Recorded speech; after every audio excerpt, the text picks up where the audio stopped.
4 महीने की मोहब्बत एक हंसते खेलते परिवार को किस प्रकार से बर्बाद कर सकती है, आज हम इस वीडियो में जानने वाले हैं। क्योंकि एक पत्नी ने अपने पति, जिसके साथ उसको 13 साल हो गए रहते रहते, 2 बच्चे हो गए, परिवार खूब ढंग से चल रहा है, लेकिन उस महिला को ऐसा लगता है कि जो उसका पति है ना, उससे प्यार नहीं करता। और इसी सिलसिले में वह जो महिला है किसी और से दिल लगा बैठती है। और दिल एक नहीं, 2 प्रेमियों से। अब दोनों प्रेमियों से उसकी मोहब्बत हो गई और इसी मोहब्बत के चलते वह एक दिन ऐसा गंभीर कदम उठाती है कि उसका जो पति है ना, जो कि सब्जी बेचने काम करता है, उसको ही रास्ते से हटा दिया। अब क्या होगा भाई? अब उसका कुछ नहीं होना, वो जाएगी जेल। जेल में उसका प्रेमी भी जाएगा और ऐसे तड़पेंगे जैसे उनके पास जीने के लिए कुछ ना बचा हो। लेकिन सोचने वाली बात यह है कि उस महिला को 13 साल जिसके साथ शादी करके रह रही है, उस पर यकीन नहीं हुआ, 4 महीने की मोहब्बत पे यकीन हो गया। आज समाज की ये कहानी हम लोग आपके सामने लेकर आए। आपसे विनती है, इस कहानी को आप देखें जरूर और अंत तक जरूर देखें, और आपको मालूम चलेगा कि कैसे लोग मनमाफिक कामों को अंजाम देते हैं और फिर उसके परिणाम को भुगतने के लिए तैयार बैठे हैं। दोस्तों, आइए जानते हैं क्या हुआ है पूरे मामले में। नमस्कार, आदाब, सत श्री अकाल दोस्तों, स्वागत है आपका हमारे यूट्यूब चैनल किस्से क्राइम के। और दोस्तों, आपसे वही प्यार भरी गुजारिश, आगे बढ़ने से पहले हमारे चैनल को सब्सक्राइब करना, नोटिफिकेशन की बेल को दबाना बिल्कुल ना भूलें। दोस्तों, हमको फेसबुक पर भी फॉलो भी से कर ले। और आज का बेहद ही हैरान करने वाला मामला सामने आया है झज्जर हरियाणा से। दोस्तों, झज्जर मतलब कि शहर में एक यादव कॉलोनी है। उस यादव कॉलोनी में एक जसवीर नाम का जो आदमी है, वो अक्सर सब्जी बेचा करता है। वह पास के एक जगह पर रहता भी है अपनी पत्नी और 2 बच्चों के साथ। दोस्तों, अब भाई सब्जी वालों को तो आप जानते ही हैं, सुबह 4 बजे जागते हैं, मंडी जाते हैं, मंडी से बिल्कुल ताज़ा ताज़ा हरी हरी सब्जियां लेकर आते हैं, अपनी रेडी पर लगाते हैं और फिर उसको लेकर जाते हैं उन पॉश कॉलोनियों में, ताकि जो लोग हैं वो उनसे सब्जी खरीद सकें, अच्छी आमदनी हो सके और बस इसी प्रकार से 11-12 बजे तक वापस लौट आते हैं। उसके बाद वो दिन में आराम करते हैं, शाम को फिर सब्जी बेचने के लिए जाते हैं। बस जितनी सब्जी उन्होंने खरीदी वो सारी तो उनको बेचनी ही है। बस इसी प्रकार से जो जसवीर है, जसवीर इसे अपना काम कर रहा होता है और वह इसी आमदनी से अपनी पत्नी ममता और अपने 2 बच्चों का बड़े ही अच्छे ढंग से भरण पोषण भी करता है। और उनका यह सिलसिला पिछले 10 साल से लगातार चल रहा है। 10 साल से वह जो व्यक्ति, यानी जिसका नाम जसवीर है, जिसकी उम्र करीब 32 साल है, बड़े ही तसल्ली से, बड़े ही प्यार से, मोहब्बत से रहता है, खाता कमाता अपनी ज़िंदगी जी रहा होता है। लेकिन दोस्तों, मैं आपको एक बात बता दूं, ये जो जसवीर है ना, जसवीर को एक छोटी सी मतलब की गंदी आदत, अब ये छोटी कहूँ या बड़ी, लेकिन गंदी तो गंदी होती है भाई। अब गंद थोड़ी सी लग जाए या पूरा सन जाए, पर गंदी तो गंदी है। उसी तरह से अब उसको पीने की आदत लग गई।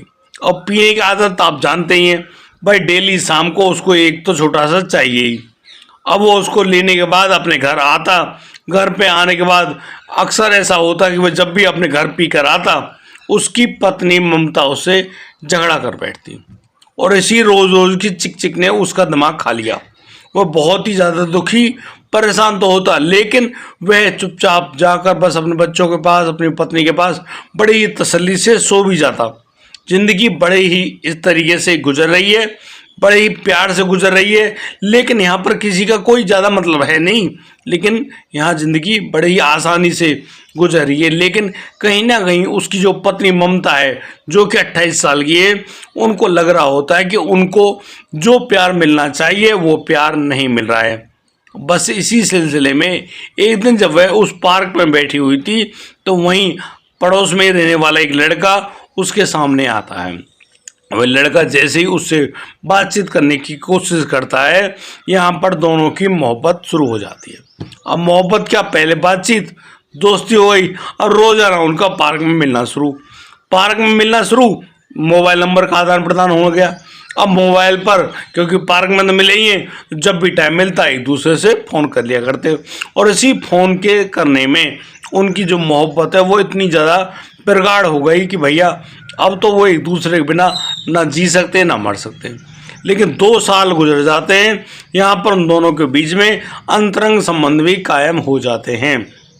अब तो वह जो लड़का है जो कि अविवाहित है, उसकी शादी नहीं हुई, लेकिन उस लड़के के उस ममता के साथ अंतरंग संबंध तो कायम हो जाते हैं और वह जब भी दोनों को टाइम मिलता है एक दूसरे के साथ मजे कर लिया करते। बड़ी ही तसल्ली से उनका जीवन यापन चल रहा है, मजे कर रहे हैं, किसी को कोई कानो कान खबर तक नहीं।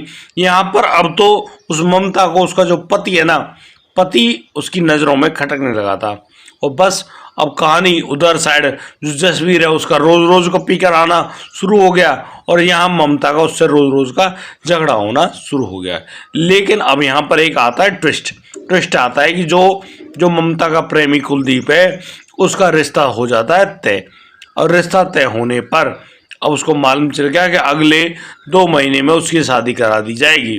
अब तो जो कुलदीप है, कुलदीप अपने छोटे भाई हरिओम को वो जो सिम है ना जिससे वो बातचीत किया करता था, जो नंबर उसके पास था, उस नंबर को अपने भाई हरिओम को दे देता है। अब ममता के पास उस कुलदीप से ना तो कोई बातचीत होती, अब ना तो ममता की उस कुलदीप से बातचीत होती, ना ही उसका फ़ोन नंबर मिलता।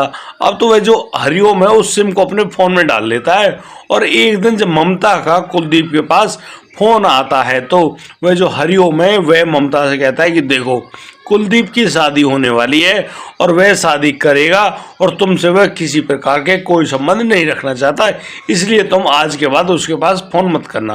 अब ये बात तो हो गई, ममता भी समझ गई भाई ठीक है, अब उसका जो पहला आशिक है वो उससे दूर चला गया। लेकिन जो हरिओम है वो करीब 5-6 दिन बाद उस ममता के पास फ़ोन करता है और बस यहाँ पर जिस प्रकार से उसने उससे बातचीत करनी शुरू करी है, यानी कि अब बातचीत दोनों ओर से होनी शुरू हो गई। अब ममता भी जहाँ एक और बस अपने प्यार को ढूंढ रही होती है, वह उस हरिओम से प्यार भरी बातें करने लगती है। अब भाई हरिओम उस महिला के उस जाल से बिछाया गया जो जाल है उससे कैसे बचता, बस वो भी सरेंडर कर देता है। हाँ ठीक है भाई, अब यहाँ ममता और हरिओम का दोनों का जो प्यार प्रेम प्रसंग है वो चालू हो गया।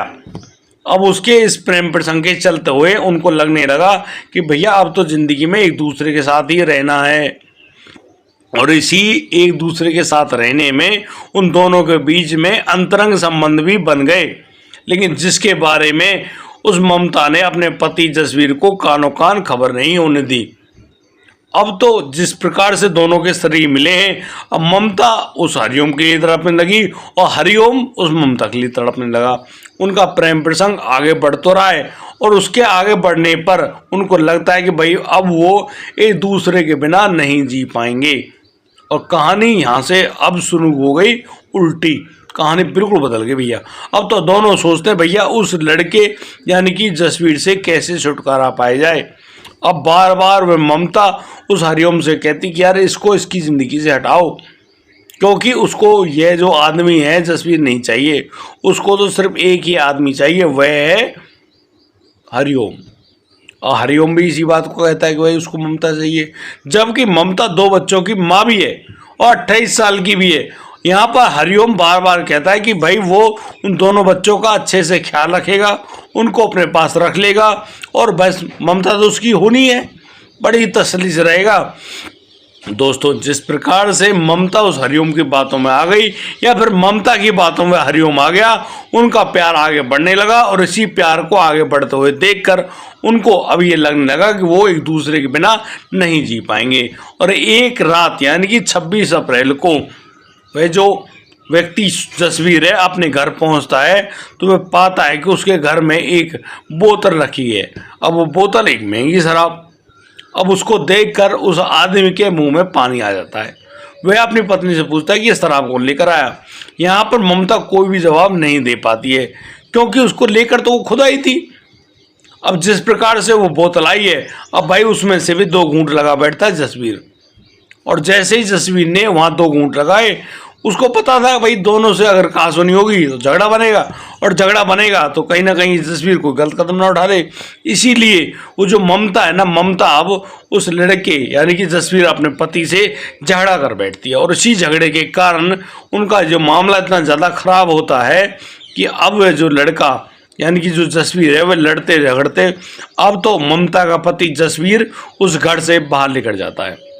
अब वह घर से बाहर गया है, कहाँ गया है उसके बारे की ममता के पास कोई भी खबर नहीं है। पूरी रात जसवीर ऐसे ही बाहर घूमता है, वो बहुत ही ज़्यादा दुखी परेशान तो होता है, लेकिन जैसे उसका नशा ढीला होता है वह अपने घर आ जाता है, और इसी सिलसिले में उसकी एक कहानी ऐसी चलती है। लेकिन यहाँ पर ममता की जो प्लानिंग थी वो सक्सेस नहीं हो पाई। दरअसल वह सोच बैठी थी कि यह जो आदमी इस महंगी शराब को पिएगा, घर में बेहोश होकर लेट जाएगा और बस वह उसका काम तमाम कर देगी। लेकिन अब वह सोचती है कि हरिओम से बात करे और हरिओम ही इस पूरे काम को अंजाम देगा, वह जसवीर का दोस्त बन जाएगा। और बस इसी सिलसिले में अब तो वह जो ममता है वह उस हरिओम से कहती है कि देख, अगर तुझे ये रास्ते से हटाना है तो एक काम करना पड़ेगा, तू इस जसवीर का दोस्त बन जा। अब हरिओम जसवीर का दोस्त बनता है।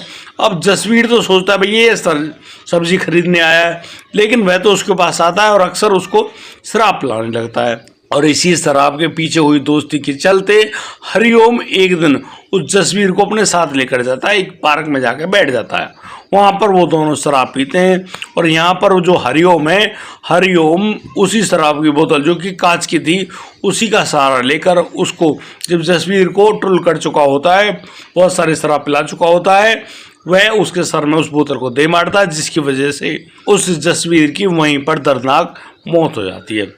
और हरिओम इस पूरे हत्याकांड को अंजाम देने के बाद वहाँ से भाग जाता है। अब वह जो जसवीर है वह शाम को अपने घर नहीं लौटता, सुबह तक घर नहीं लौटता। अब वह जो ममता है वह बड़ी ही ज़्यादा दुखी परेशान तो है, लेकिन वह अब झूठ मूठ के पुलिस के पास फ़ोन करती है 112 पे। पुलिस को बताती कि उसका जो पति जसवीर है वह रात को घर नहीं लौटा है। बस पुलिस भी जानकारी पाकर वहाँ पर जब छानबीन करती है तो पता चलता है कि पास के ही एक पार्क में उस जसवीर की डेड बॉडी पड़ी हुई है। अब पुलिस उस डेड बॉडी को उठाकर लेकर जाती है पुलिस थाने, और उसका जब पोस्टमार्टम कराने के लिए सरकारी अस्पताल जाते हैं तो मालूम चलता है कि इसका सर पे तो गंभीर वार किया ही गया है, साथ ही साथ इसकी गला घोंटकर जान ले ली गई है। अब जैसे ही डॉक्टर्स इस बात का खुलासा करते हैं, पुलिस का शक उसके परिवार में उसकी पत्नी के ऊपर जाता है। जब उस ममता से पूछा जाता है तो ममता के चेहरे पर एक छोटी सी पतली सी स्किन तक नहीं थी, यानी ना तो वो परेशान, ना दुखी, ना रो रही है कि भाई जिसका पति मर गया हो, जिसका सब कुछ लुट गया हो, वो कुछ ना कुछ तो काम करेगी, लेकिन ऐसा कुछ भी नहीं होता है। अब पुलिस का शक पहला ममता पर पक्का हो गया, और वो ममता से अब पूछती है कि भाई ममता सही से बता दे कहानी क्या हुई है।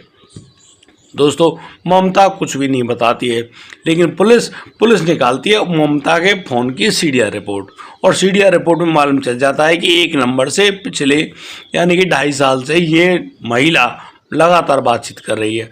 अब उस नंबर के बारे में पता चलता है तो वो पहले तो पता चलता है कुलदीप का, कि कुलदीप नाम से वो सिम नंबर इश्यू किया गया है। बाद में पता चला है कि इस सिम को चलाता है कुलदीप का छोटा भाई हरिओम।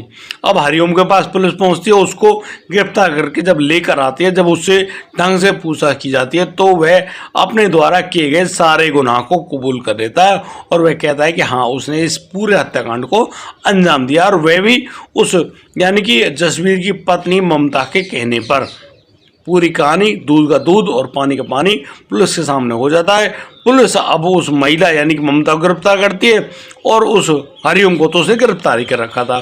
दोनों को मतलब अरेस्ट करने के बाद जेल में भेज दिया जाता है। दोस्तों, इस पूरे घटनाक्रम को सुनाने का उद्देश्य किसी को परेशान करना नहीं है, किसी का दिल दुखाना नहीं है, लेकिन जिस प्रकार से ये घटनाक्रम सामने आते हैं कहीं ना कहीं हमको सीख और सबक दोनों देकर जाते हैं कि भैया यार एक बात बताओ, तुम शादी हो गई, तुम्हारी 13 साल हो गए शादी को, और आज तुम्हारा उससे जी बढ़ जाता है और फिर तुम अपने पति को जान से मरवा देती हो। भैया ऐसी कौन सी आस की हो गई, ऐसी कौन सी शरीर की जरूरत पूरी करनी हो गई जिसकी वजह से आप इतने घिनौने काम को अंजाम दे रहे हो। और तुम्हारा क्या भुगतना भाई, तुम तो जेल में गए, जेल की रोटी तोड़ोगे, काम वगैरह कर लोगे। जसवीर अपनी जान से गया, लेकिन उन दोनों बच्चों का क्या होगा जो जसवीर के औलाद हैं, आखिर उनके बारे में आपने कुछ सोचा ही नहीं। ये बात निहायत ही गलत है यार, तुम्हें जो करना है करो, लेकिन उन 2 बच्चों के लिए क्या किया आपने? उनके लिए तो कुआं खोद दिया। ये निहायत ही गलत है। ये बात बिल्कुल गलत है कि आप अपने मनमाफिक आचरणों पर उतर आए हैं, जिसकी वजह से आपको दुर्गति का सामना तो करना ही पड़ेगा। या तो इस संसार को छोड़कर जाना पड़ेगा, या फिर आप जेल में ही चढ़ोगे। और उस हरिओम जिसकी शादी तक नहीं हुई है, कुंवारा है, अब कर लीजिए ब्याह। ना तो ममता मिले ना कोई और मिले, कहानी खत्म, बिल्कुल खत्म। और तुम सोचते हो भैया तुम ये सारा काम कर दोगे, तुम्हारी कॉल डिटेल नहीं निकलेगी। अरे आज का जो आईटी सेल है ना पुलिस की, बहुत तेज हो गई है भाई साहब। मोबाइल के मैसेज तक को रिकॉर्ड करती है, एक एक नंबर के बारे में जानकारी मिल जाती है कि कब कहाँ से किसकी कोई बातचीत हुई, और डंप डाटा से वो बातचीत भी निकल कर सामने आ जाती है। फिर उसके बावजूद तुम लोग इतने घिनौने काम को अंजाम देते हो, तुम्हें लगता है तुम पकड़े नहीं जाओगे। ये बात बिल्कुल गलत है। तुमको एक ना एक दिन तो पकड़ा जाना ही है। और अच्छा, मैं आपको एक बात और बता दूं, आप ये तो पुलिस कार्रवाई कर रही है हमारे संसार की, और जब भगवान की पुलिस कार्रवाई करेगी ना भाई साहब, पानी से पापा कहला देगी। तुम सोच भी नहीं सकते, हालात इतने भयंकर होते हैं, बड़े ही भयंकर हालात होते हैं। और ऐसी स्थिति मतलब आदमी सोच भी नहीं सकता, इतने भयंकर हालात होते हैं। बाकी आपकी इच्छा भाई, जिससे जो करना है करो भाई, किसी को कोई रोक तो सकता ही नहीं।